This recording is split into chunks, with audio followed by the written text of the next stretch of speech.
Okay, so we're back in NR2003, going to go down to the Daytona Road Course, and basically, Daytona Road Course is at least going to probably be a new track,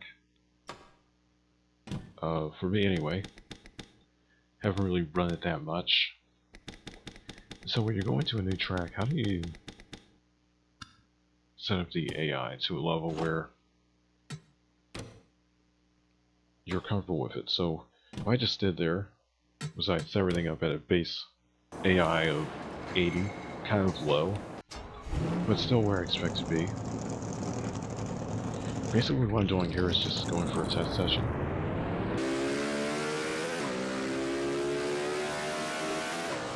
Going to go for a quick lap. Basically the whole idea here is just to start off with an AI level that's kind of low, below where your skill level is, and then run a test session and get a lap time in, or you can use a player record as a reference, possibly an average over some laps.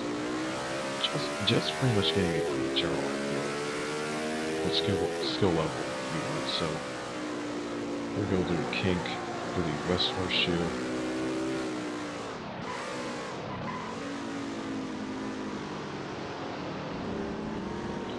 So for me, 80 would be kind of low, but it's a road course, so it's probably going to be a little bit more difficult. Also, this is very helpful for like setting difficulty for like when you're running with a controller, for example, rather than a wheel. So all you basically need to do is go on track. We're just going to finish up this lap with the bus stop.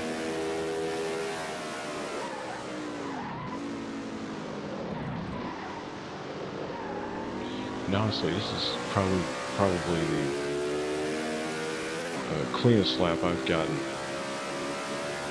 in a while on this track, so I'm expecting this to be straight up a player record. I haven't run many laps on here. And right here, the final corner is especially dialed in, just gotta get through there. That's an easy corner to miss if you're using a sports car, of course. So here we go across the line. And we got the lap done, and yes, it's a 159.27. Basically, what we're going to do there is use that as a reference for the next part, which is going to the single race, adding a lot of time for happy hour, and then running the happy hour. And you don't have to run through the thing in real time, you just accelerate it. What I'm looking for is how many cars can actually beat my lap time. Just one there. I want to be kind of more of a top 10 car, so what I'm going to do here is kind of take it up about 5%. Basically, if your goal is to be a top 10 car, to have like maybe around 10 cars that can compete with you, just adjust it, and right there. We're going to get a feel for it, 185. And this I felt was way too high. It's just way too many guys. And it's getting to 157, which is nowhere close to what I ran. So we're just going to go back and do that again. But basically, if you want to be a top 10 car, just kind of adjust until only around 10 cars beat your lap time. If you want to be mid-pack, then you adjust until 20 or better than your lap time. And obviously right here on, I believe it's this 81% is where I kind of felt like we were just around the top 10, because you don't want to put the difficulty too low, because that's a very boring race. I felt comfortable with this, and so that's what I decided to use. Green flag. Green. And you'll see over the course of this race, it was actually a really fun experience, because when you're going through the back half of the field, it's like a 4-second or 3-second spread. So in the back, you're just kind of rolling those guys. Basically, the way that you expect a guy who's got a top 10 speed would be able to do. So we have no problem at all getting by guys like Joy, Gregson. You're all clear. Some of these guys just qualifying in the back, and it's just a 4-lap thing, so.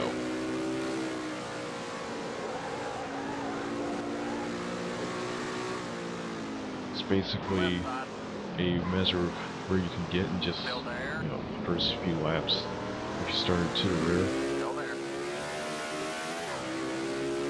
And really, you can do this off of anything. You don't have to run a test session.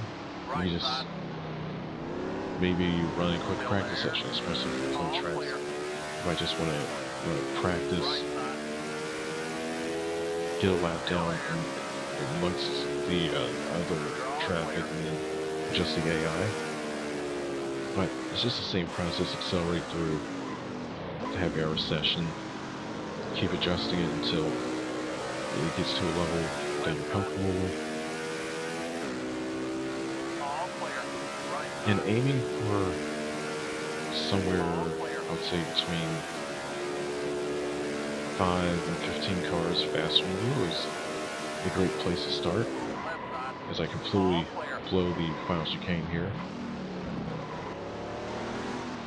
But it's a great start, and it will give you a very fun experience, because you'll be up there battling for the lead. You're not going to be the fastest car unless over the course of a race weekend you do what the real teams do, which is in order to get faster they have to adjust the car, they have to improve the setup, they have to run practice laps, and so it kind of adds that little bit of a challenge to it.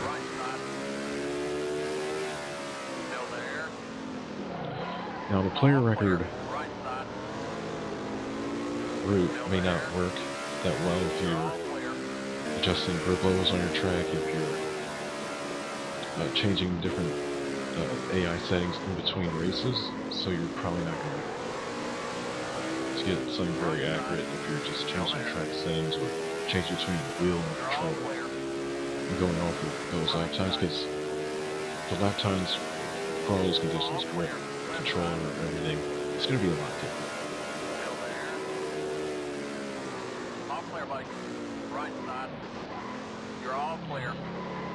Also, the track in itself, it's a really good track.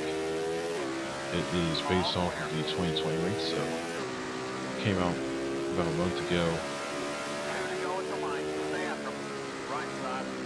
There will be a link to that track below. The AI is done very well as far as when I got to this part of the field. It was really a challenge to kind of stay on pace, because I pretty much reached the point where a lot of these cars were running at times on par with mine. So basically it came down to driving ability, if I could actually get any faster than this. And at this point, about halfway through the race, I run my fastest lap of the session.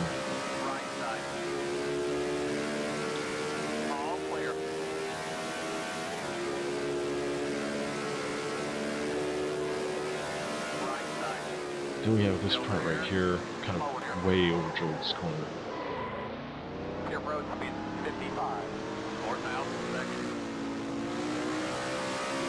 Now I don't think this track has penalties, because that probably should have been a penalty right there. But it's a similar thing with the new roll tracks as well, so.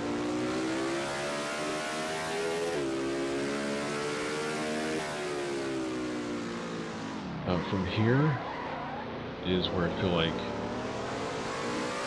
we kind of just stalled out. The field was getting stressed out at this point. We were up in the 15th, and we had passed a lot of guys that were slower, and we also weren't catching up to the guys who were faster, so it's really a great experience. Which is basically experiment with different values, try to get close to what would be a typical lap time for you, and then work from there.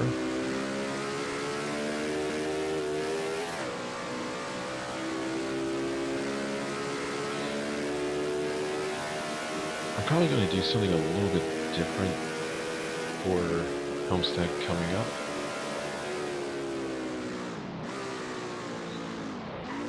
Hopefully this was a great tutorial how you get the AI set up for basically any track, especially ones that are kind of new.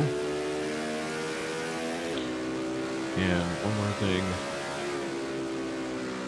we're going to take a look at the